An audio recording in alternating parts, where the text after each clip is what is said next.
Adek, sini iPadnya charger dulu.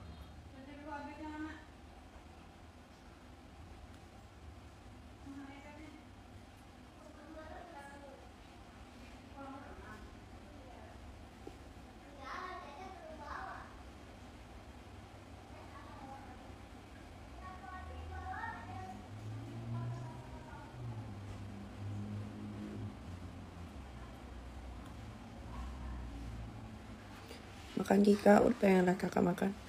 Udah makan.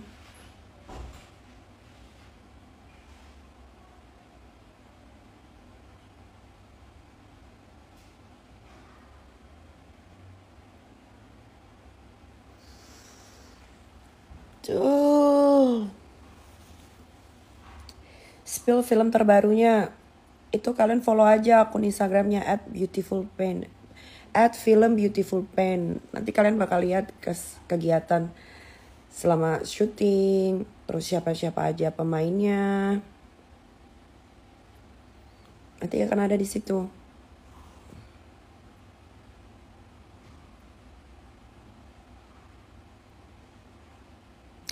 Filmnya tayang kapan? Harus melewati editing dulu sayang. Sekarang aja masih syuting.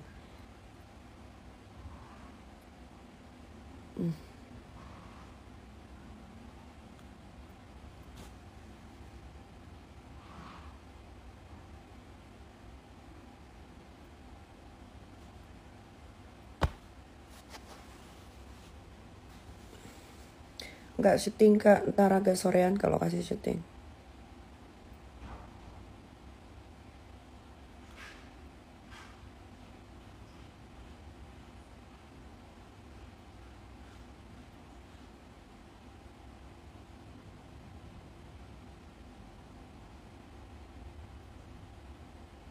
Tanggapan keluarga baru.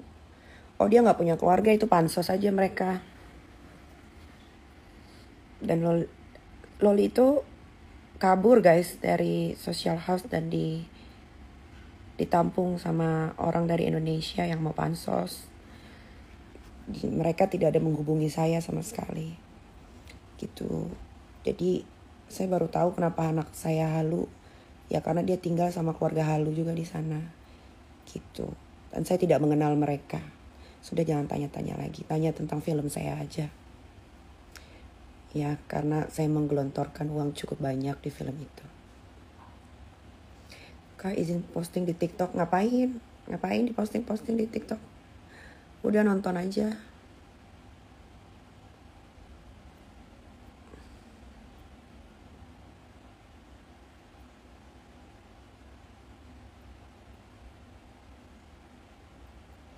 Oh, terus sekolahnya gimana? Ini terakhir saya jawab ya.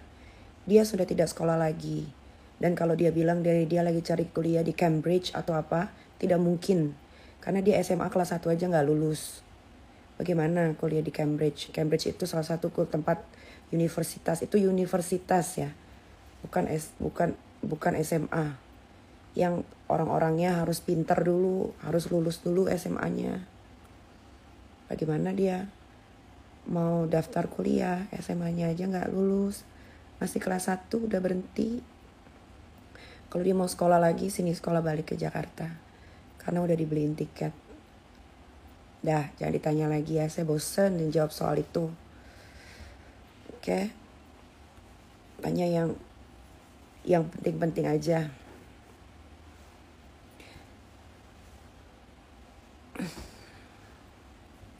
Tinggal di mana? Uni saya tinggal di muka bumi. Emang iya dibayarin pemerintah? Tidak ada. Kalian jangan mau digiring-giring opini, dibilang dibayarin pemerintah. Gak ada. Karena dia bukan anak negara, dia masih anak saya. Jadi kalau dia ngomong apa aja, iyain aja. Itu lagi, otaknya lagi kusut. Jadi iyain aja. Tidak ada yang sanggup bayar sekolahnya dia kecuali saya. Ya, sudah jangan tanya lagi. Saya sudah tidak akan menjawab lagi. Nanti kalau saya live lagi, saya tidak akan menjawab lagi ya. Sudah cukup, ini juga pasti udah udah di record sama orang-orang, nanti ditaruh di YouTube, ditaruh di TikTok segala macam. Sudah cukup, jangan tanya lagi ya. Jadi apapun yang kalian lihat tayangan seliweran di TikTok ya, iyain aja. Karena cuman netizen yang gampang dibodohin. Coba kalian cek di negara sana. Doain aja itu anak, semoga baik-baik aja di sana. Kalau dia halusinasi, tolong dinasehatin gitu. Jangan halusinasi berlebihan. Nanti kalau nggak kuat, dampaknya nanti bisa gila. Karena terlalu banyak yang dijadiin bualan gitu. Ya, kalau misalkan kalian lihat dia live bersama siapa itu saya nggak tahu, ya tolong dinasehatin. Bilang jangan terlalu berhalusinasi. Nanti kalau nggak kuat sama mental healthness-nya, mental apa, nanti berujung pada kegilaan. Itu. Dah, jangan tanya lagi.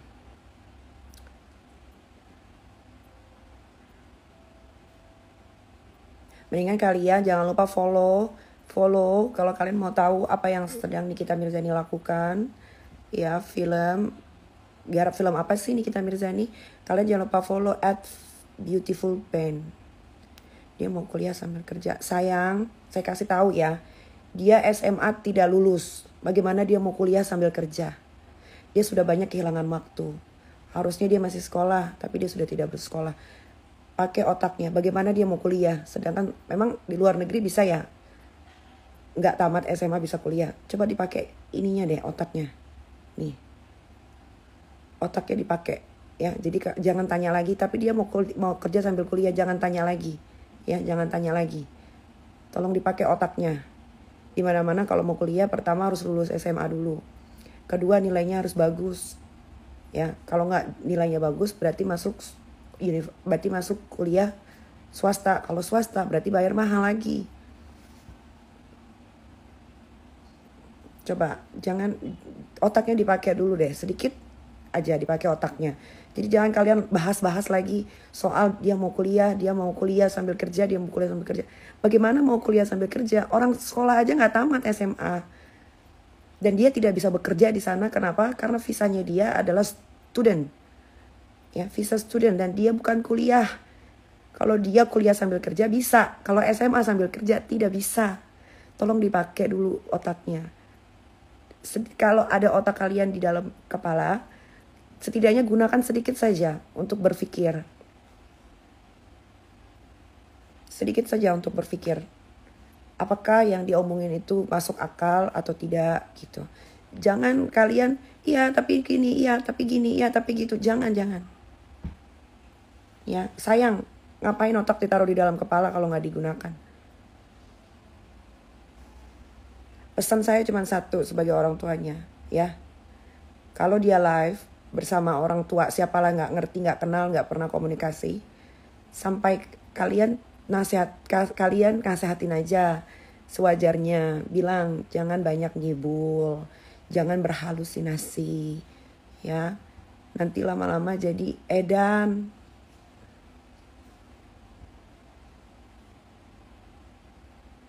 Kalau kayak gitu bisa dideportasi. Bisa. Kalau visa studentnya sudah habis dan dia tidak balik, dia akan dideport. Time will tell the truth, everything.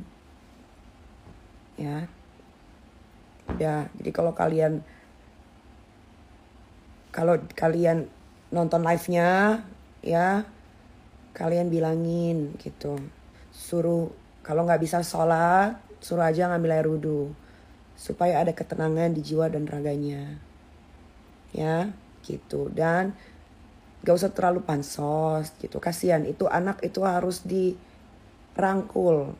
Ya, semakin kalian agung-agungkan, semakin anak itu besar kepalanya. Karena setiap anak itu melakukan kesalahan, kalian support, semakin anak itu besar kepalanya. Jadi layaknya sebagai orang tua, kalau kalian sudah berumur, layaknya sebagai orang tua, nasehatin yang benar. Nasehatin, bilang dia suruh sadar gitu. Jangan disupport dengan kebualannya, jangan disupport dengan kehalusinasiannya, jangan. Kasian. Nanti kalau nggak kuat, nanti dia bisa ada di rumah sakit jiwa, kasihan. Karena umur-umuran segitu sedang labil-labilnya, sedang tidak bisa mengkontrol apa yang sedang dia ucapkan. Yang penting kalian support aja setiap dia live, pasti dia akan makin menjadi gitu. Jadi ya udah, mana ada video call, mana ada, mana pernah saya video call sama yang namanya itu. Aduh, ya itulah makanya ya, cuma netizen Indonesia aja yang bisa dikibulin.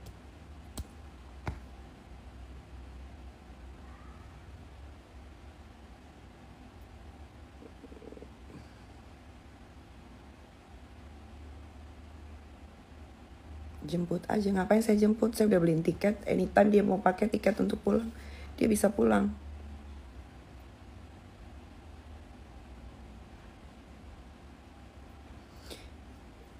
Ibu Niki yang nasehatin toh kok minta netizen, karena netizen kepo. Kalau netizen gak kepo, gak minta saya. Kalau netizen gak nonton mereka, gak minta saya. Karena netizen kepo dan suka nonton mereka. Dan selalu mengasih support, padahal yang dilakukan adalah kesalahan. Ya makanya saya meminta. Gitu. Dia gak mau pulang, takut kakak bunuh. Kalau saya bunuh ya, mendingan saya bunuh dari lahir. Ngapain saya gedein sampai umurnya 16 tahun. Terus saya kasih makan, saya kasih pendidikan, saya kasih fasilitas, saya kasih kasih sayang. Dia merasa tidak bahagia itu ketika umur dia 13 tahun setelah saya kekang. Jadi dia gak kalkulasikan tuh dari saya mengandung sampai usia 13 tahun. Dia gak pikir tuh berapa kebahagiaan, berapa banyak kebahagiaan, berapa banyak kesenangan yang diberikan, berapa banyak kasih sayang yang diberikan. Kalau dia berpikirnya pas dia umur 13 tahun, berarti dia tidak mengingat waktu dia umur 5 tahun bagaimana cara bimbingnya menyayangi, memberikan kasih sayang. Umur 6 tahun, mengantarkan sekolah, antar jemput. 7 tahun, 8 tahun, 9 tahun, dia les panahan saya anterin, dia mau lomba saya anterin. Dia tidak menilai dari situ gitu. Jadi kalau ada seorang anak yang bilang semasa hidupnya tidak bahagia, mungkin dia saya suruh minta-minta kali di pinggir jalan gitu. Jadi saya tuh dari dulu nggak pernah mau ngomongin soal ini gitu, tapi saya ngomong nih sekarang karena dalam keadaan yang sedang tenang gitu, dalam keadaan yang tidak emosi gitu.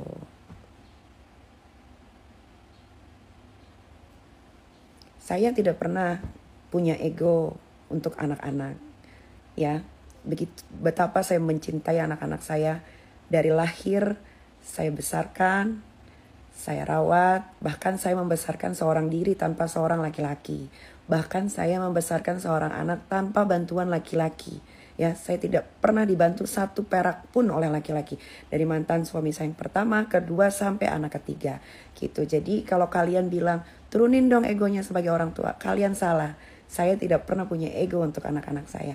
Tapi saya memberikan kehidupan yang memang anak-anak saya kalau mau menjadi orang sukses, kalau mau menjadi gimana ya ngomongnya? Apa sayang? Aku makan apa buat makan siang? Apa sayang? Aku makan apa tadi? Tanya aku makan apa buat? Ya tunggu belum, baru jam setengah ini, saat setengah satu, sebentar lagi. Nanti makan siang sama Ami. Tapi kan emang jam 12 aku makan. Enggak, jam 1 makan siang. Nanti makan sama Ami. Nanti Ami masakin aja lah. Masak apa? Ada itu yang isinya bayam. Kamu ambil deh di kulkas, di bawah yang di freezernya tempat es krim, ada apa namanya pasta yang bulat-bulat. Kamu keluarin, nanti Ami masakin pasta itu. Jadi kalau ada kalian, salah satu di antara kalian, saya pasti punya haters, itu sudah pasti. Tidak mungkin tidak punya haters. Orang biasa aja ada punya haters, apalagi saya seorang selebriti, public figure ya kan. Nah, jadi kalau ada yang bilang Nikita Mirzani mau bunuh anaknya, kayaknya logikanya nggak nyampe gitu buat saya sendiri. Tapi kalau ada seorang, misalkan seorang tua yang emosi hanya dalam ketikan, itu sudah biasa, itu sudah lumrah. Namanya orang emosi, kata-kata itu pasti. Tapi kalau sampai kayak beneran melakukan penyiksaan atau segala macam gitu, itu anak bukan nggak punya mulut. Kalau memang dari dulu dia disiksa, Dia setiap kalau saya lagi pergi atau saya lagi syuting, dia bisa keluar dari rumah, dia bisa ke kantor polisi atau dia bisa ngomong sama siapapun. Dia kan saya bekali handphone. Dia bisa speak up. Kenapa baru sekarang? Tidak pernah ada luka di badannya. Gitu. Coba be smart gitu. Kalau orang tua marah itu pasti ada sebabnya. Tidak ada kucuk-kucuk orang tua yang marah tanpa sebab. True, betul. Taruh di luar. Iya, yang itu. Mau yang itu? Ini yang di bawah apa? Sama, tapi itu coba lihat nih. Yang ini spinach. Oh, ini apa? Ini potato.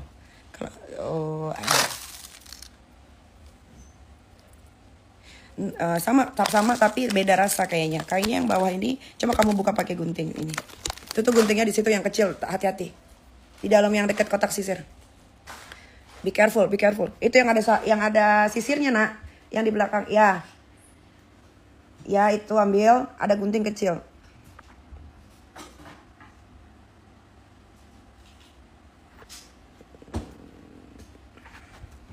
Kayaknya menurut saya, kayaknya setiap orang tua punya cara didikan anak yang beda-beda. Ya, betul. Cara didikan anak yang beda-beda, ya. Saya cuma bisa bilang bersyukurlah kalian anak-anak yang dilahirkan dari seorang ibu yang mau berusaha untuk membahagiakan kalian dan memberikan kalian kehidupan yang layak, ya. Bersyukur karena banyak sekali di luar sana anak-anak yang lahir dari rahim yang mohon maaf ya, tidak beruntung gitu. Kayak pemulung, ya keluarga yang sederhana, ada tergolong yang tidak mampu gitu kan. Akhirnya anak-anaknya disuruh apa? Disuruh ngemis, disuruh minta-minta, akhirnya harus membantu perekonomian keluarga, jualan keliling kampung. Itu kan udah banyak tuh di TikTok, di Instagram ya kan.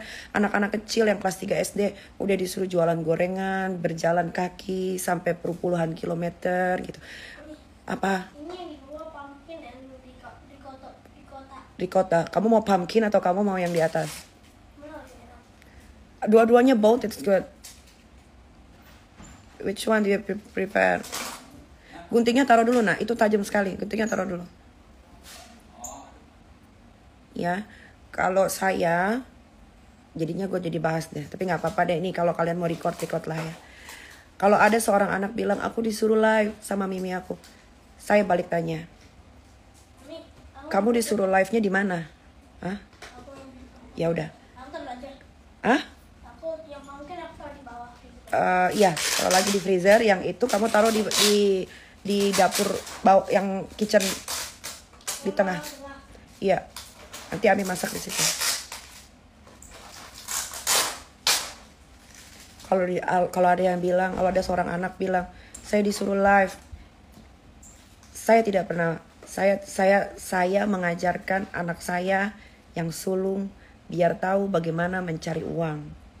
Ya, dan dia bukan disuruh jualan keliling kampung, tapi dia disuruh jualan di rumah.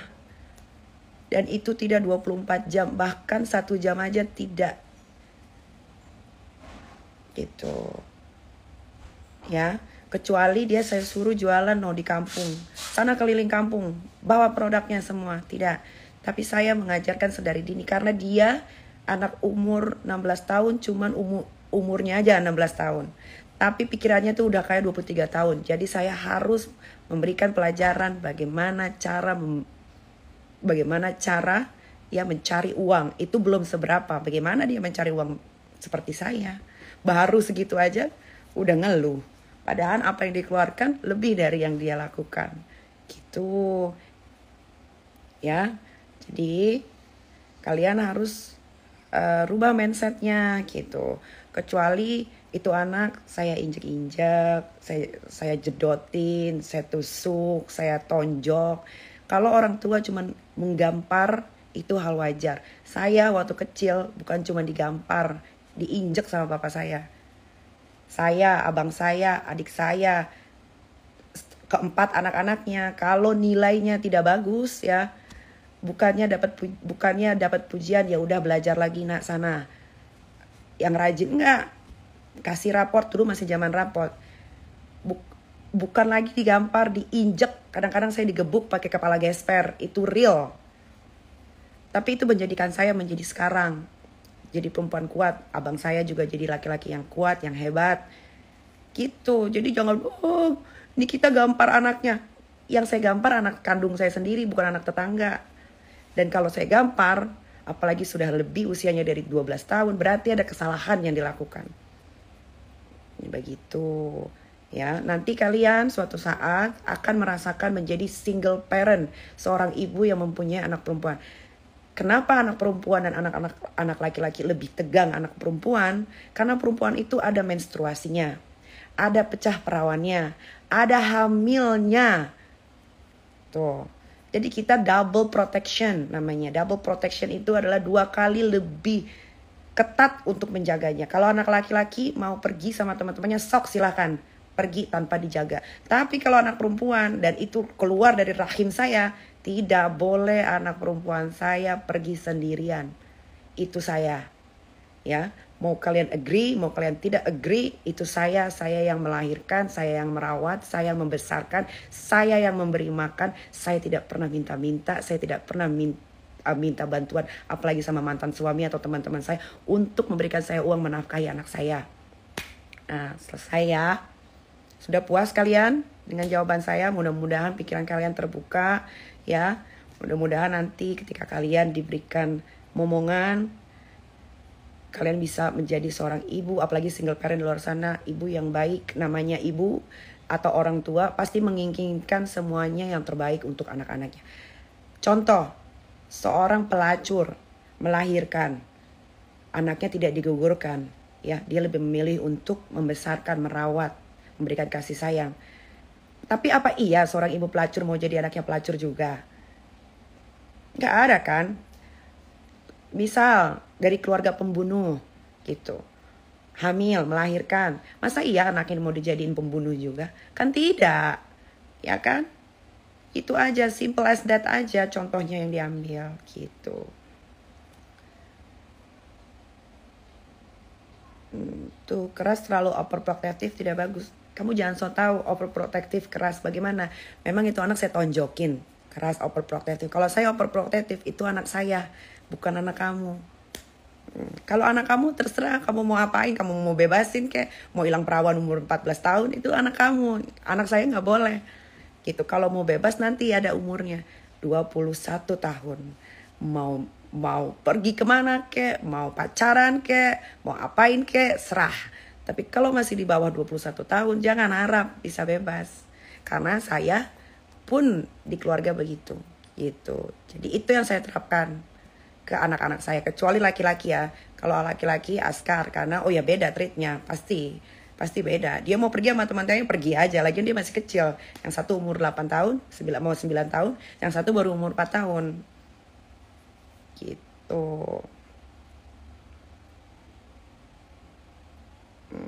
Kalau anak saya nanti Aska, let's say umurnya udah 18 tahun. Ami, aku mau pergi sama teman aku. Pergi aja, gak apa-apa. Udah, namanya cowok.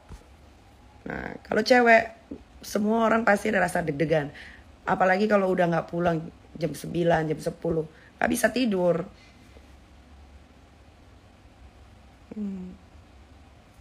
Gak bisa tidur. Masak yuk, nanti pastanya belum ini. Karena ditaruhnya di freezer, jadi pastanya belum apa? Masih keras, masih jadi es batu. Asal jangan hamilin anak orang. Ya, anak orangnya juga jangan mau dihamilin. Sebetulnya gitu sih. Tapi kan ya namanya zaman ya. Makin kesini zaman makin edan.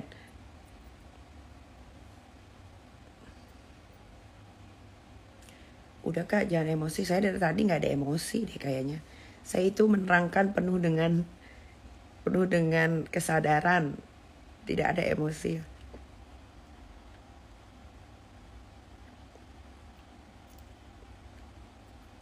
Gitu.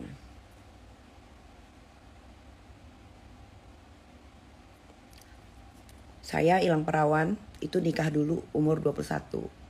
Nah, jadi kalau bisa anak saya pun harus melakukan hal yang sama. Gitu. Jangan sampai kayak aduh gue lihat di TikTok seliweran. Kadang gue nonton YouTube seliweran. Anak usia 11 tahun diperkosa sampai meninggal 11 orang. Diperkosa 11 orang loh. diperkosa 11 orang sampai meninggal.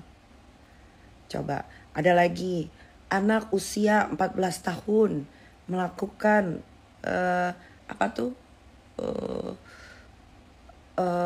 pesta narkoba yang berujung pemerkosaan. Itu kan berarti dari keluarganya tidak memprotek, atau dari keluarganya kurang memberikan kasih sayang gitu. Cuman kasih sayang dari orang tua itu caranya beda-beda, guys. Nggak bisa lu samain gua sama ibu lu, nggak bisa lu samain gua sama tetangga lu, nggak bisa lu samain gua sama tante lu gitu. Ya gua punya cara didikan gua, karena gua dibesarkan juga dari keluarga yang pendidikannya bagus, kasih sayangnya bagus gitu. Jadi jangan disamain ini begini. Kayaknya kalau kalian hidup di tahun 86 ya, zaman gua dulu, mungkin kayak gesper, kayu, sapu lidi, sapu lantai itu udah biasa melayang ke badan. Kalau sekarang anak dibentak sedikit aja dibilangnya nggak sayang. Kalau sekarang anak diomelin sedikit aja dibilangnya nggak sayang. Kalau dibilang jangan nonton TV terus, belajar, baca, dibilangnya nggak sayang, dibilangnya nggak perhatian. Kayak gitu. Ntar dicubit sedikit dibilangnya disiksa. Bingung. Jadinya bingung gitu. Harus bagaimana gitu.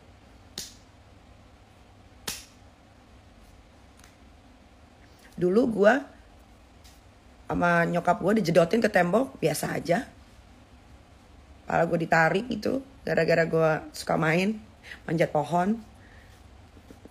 Dibilangnya daripada lu jatuh dari pohon, mendingan sini gue jedotin pala lu biar tahu rasanya jatuh gitu. Biasa aja. Gak ada gue bilang nyokap gue gak sayang. Malas handphone gue, foto nyokap gue gak pernah ganti.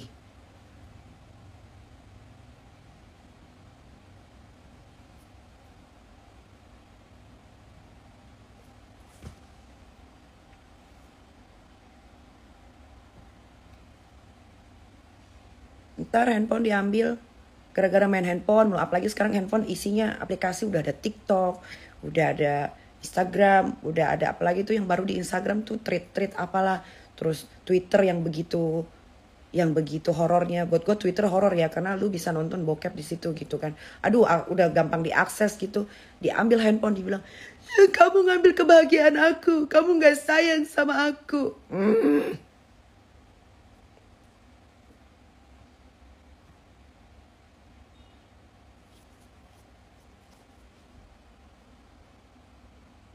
Bingung gue jadinya.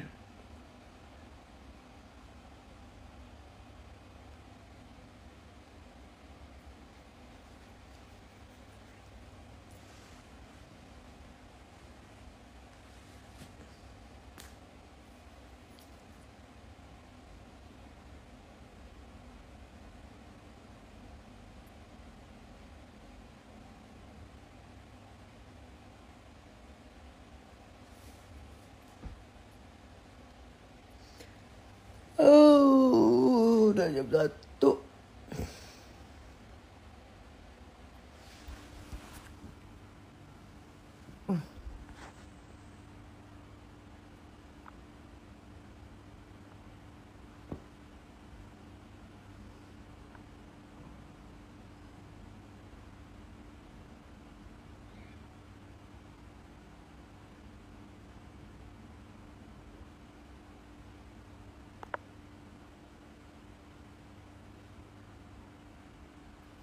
Kok nggak dijemput? Ya biarin aja dia di sana, biar dia merasakan kerasnya hidup. Numpang gitu kan nggak bagus gitu, kayak ibunya nggak mampu aja gitu. Biarin. Tapi saya sudah membelikan tiket. Kalau dia mau pulang anytime silahkan.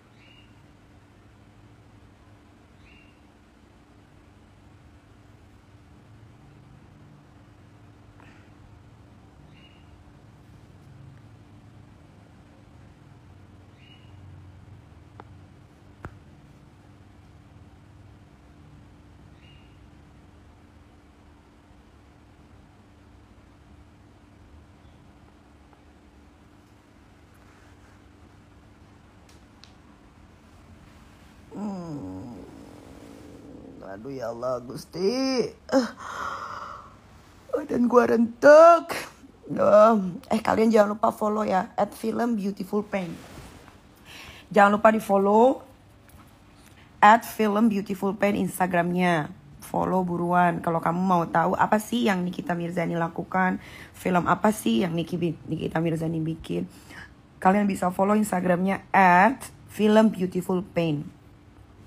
Jadi kalian akan tahu kegiatan di lokasi syuting bagaimana persiapan film, bagaimana pemilihan karakter, semua ada di situ. Di follow ya guys. So, ya Allah, wah. Insya Allah kalau nggak ada hambatan, saya maunya film saya yang saya produseri itu tayangnya di hari Ibu. Mudah-mudahan. Kalau tidak ada hambatan, kalau di lokasi syuting tidak ada trouble, semuanya berjalan lancar dari syuting, editing, lock picture, mastering, coloring, grading, semuanya aman, baru tayang.